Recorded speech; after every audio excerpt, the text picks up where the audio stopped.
For those of you who are not horrified about what's happening in Gaza, I wanted to present to you some further information. Whether you agree with it or not, maybe isn't that important.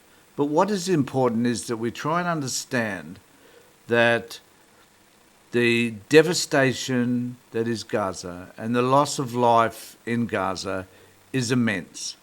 And perhaps some of us do not understand the degree to which this has occurred. So I'm going to play the Francesca Albanese's report to the United Nations, which is United Nations Palestinian Rights Committee. And I'll play it in full. It's not very long, but I think it's important for us all to understand the degree to which the situation in Palestine, in Gaza, is all of our responsibility, and that we're running out of time in order to resolve the issue, and we're running out of time whereby we can save the lives of hundreds of thousands of people. And it is my plea to governments around the world, not that anybody will ever listen to me, I hasten to add, but nevertheless, I'm here to air my views. So I'm going to play this clip to you from Francesca, and we'll just talk about it when we get to the end. It's 5 minutes long. It's a painful honor to be here at such a critical moment for Gaza and for the Palestinians as a whole. 710. This is the number of days of absolute horror that the people in Gaza have endured. 65,000 is the number of Palestinians ascertained killed, including of which 75% are women and children. In fact, we shall start thinking of 680,000 because this is the number that some scholars and scientists claim being the real death toll in Gaza, and it would be hard to be able to prove or disprove this number, especially if investigators and others remained banned from entering the occupied Palestinian territory, and particularly the Gaza Strip. But if this number is confirmed, 380,000 of these are infants under 5. 1,500. Can we just absorb that figure for a moment? 380,000 are infants under the age of 5. Now, which one of us can possibly justify this war in terms of the number of deaths of innocent people? These aren't combatants. These aren't the enemy. They are simply children that the IDF and the Israeli government are fearful of because they may grow into adults. And there might be adult Palestinians, and who knows what they might do. So let's destroy them all. This is the way the IDF is viewing this particular issue. It's horrible, absolutely horrible, that we're allowing this to happen. 81. This is the number of health workers killed in Gaza. 252 is the number of the journalists, your colleagues, killed in Gaza. And 346 is the number of UN staff killed in Gaza. 10,000 Palestinians have been detained, mostly arbitrarily, by an unlawful occupation, which has been starving, torturing, and even raping inmates, including doctors and patients.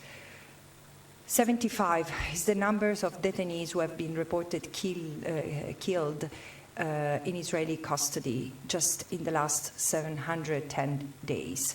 Images of scores of Palestinians taken from their homes, shackled and blindfolded in the middle of the night continues to reach us from the occupied Palestinian territory. Homes, shelters, hospitals, schools, mosques continue to be destroyed. Over 85% of Gaza lies in ruin. The ongoing assault to take the last remnant of Gaza, meaning Gaza City, will not only devastate the Palestinians, but endangers also the remaining Israeli hostages, putting their life in great danger. Meanwhile, the West Bank is not having a much better present. The situation is unraveling under intensified pressure. Over 1,000 Palestinians, including 212 children, have been killed in the last 710 days. 1,600 is the number of the raids, with a 22% increase compared to the previous years over Palestinian inhabited areas. And so the numbers of targeted killing is also going up, which is the most severe since the Second Intifada, with the full destruction of refugee camps, and 40,000 Palestinians have been forcibly displaced. In all this, annexation continues unabated, with family entering multiple times of cycles of displacement, facing the expansion of settlements and outposts. No space is safe for Palestinians, but no space is safe for international law under this brutal occupation. And behind every statistic is a human life, a story cut short, a family broken. The trauma and grief will last generations. Meanwhile, far too many states continue to look away, normalize the suffering, and they even profit from it. Arms, trade, and diplomatic engagement with Israel continue unabated, and this is not just morally wrong, this is unlawful. As I argued in my last report to the Human Rights Council, this genocide has become profitable, unfortunately, not just for some corrupt private entities. And this is not only Israel's crime, this is a world's crime sustained by silence, complicity, and the supply of funds, weapons, and political cover.